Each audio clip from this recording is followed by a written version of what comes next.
Hello again, and welcome to Kabbala Revealed. I'm Tony Kozenek. In this lesson, we're going to look closely at a Kabbalistic article, something that we looked at a few lessons ago, but we're going to look at it in more detail. It's an article called "There's None Else Beside Him." This article comes from a book called Shemati. Shemati means I have heard. And these articles were lessons spoken by Bala Salam to his students. And his son, Rabash, Rav Baruch Shalom Halevi Ashlag, was one of his students. And he wrote what his father said. And he kept it in a little personal notebook. And it was something, this notebook was something that he kept with him all the time.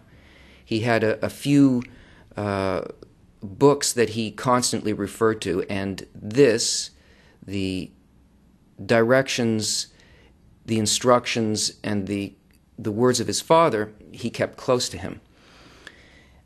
Rav Michael Lightman, who is my teacher and the teacher of B'nai Baruch, was Rav Baruch's personal assistant. He took care of all of his affairs and was with him all the time. And he was his direct disciple. And at the time, towards the end of Rav Baruch's life, Rav Lightman was with him. He was with him in the hospital. He was with him during that process. And during the time that he had studied with him, Rabash had shown him many texts that he hadn't seen before and that hadn't been shared with some of the other students. And Rav was aware of this notebook, and he had seen it and had borrowed it occasionally to learn from and so on, and it was a very precious thing.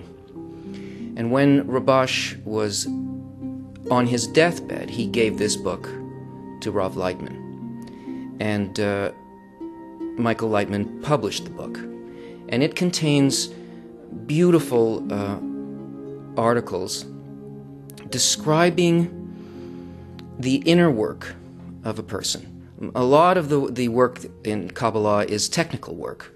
The study of the 10 Sephirot, Talmud Esher Sephirot, and other technical works, the Tree of Life, the Zohar, which deal with the technical aspects of creation as well as the inner states related to them. Well, these articles in the book Shemati, they're specifically made for the student to find himself, to identify inner states and to connect these inner states to the technical work and the Kabbalistic work as a whole.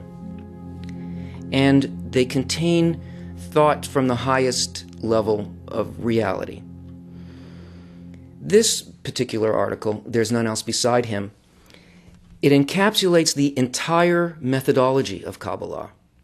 There isn't anything that a person need do or know or consider that's not in this article. And Rabash told Rav Lightman that it would be a good thing if he read this hundreds of times.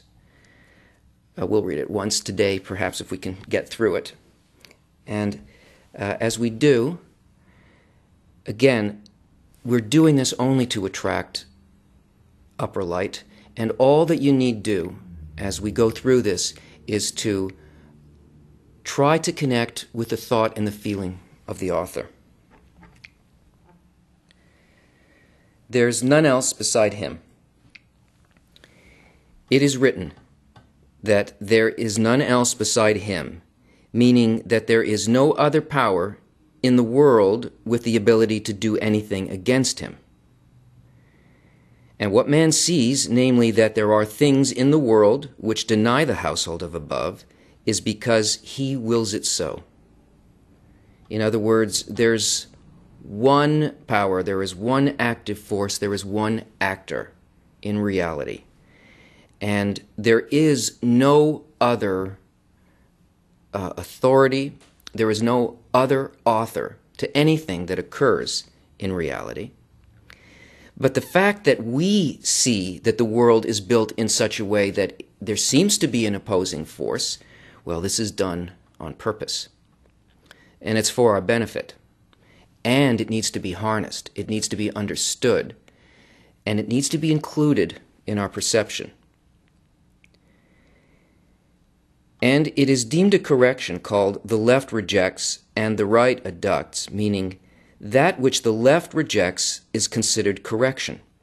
This means that there are things in the world which from the beginning aim to divert a person from the right way, and they reject him from holiness. The hiddenness of the Creator is not a physical hiddenness. We feel perhaps he's not there, or maybe I believe in him, but the proof for it, we don't truly claim that if we saw him stand before us, we already know this. We know that we're not speaking about a physical proof, a physical reality. The hiddenness of the Creator is hidden not just from our physical senses, he is hidden from our inner sensation, our feeling of connection, our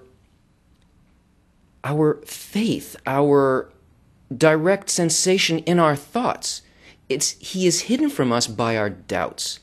Right? There's a quality of our inner state that when we are filled with doubt, then there is a rejection.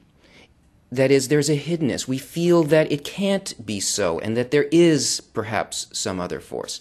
It's this sensation, this inner state of hiddenness where the reason for things, or to feel that there could be any kind of a divine guidance behind anything, our doubt covers it completely.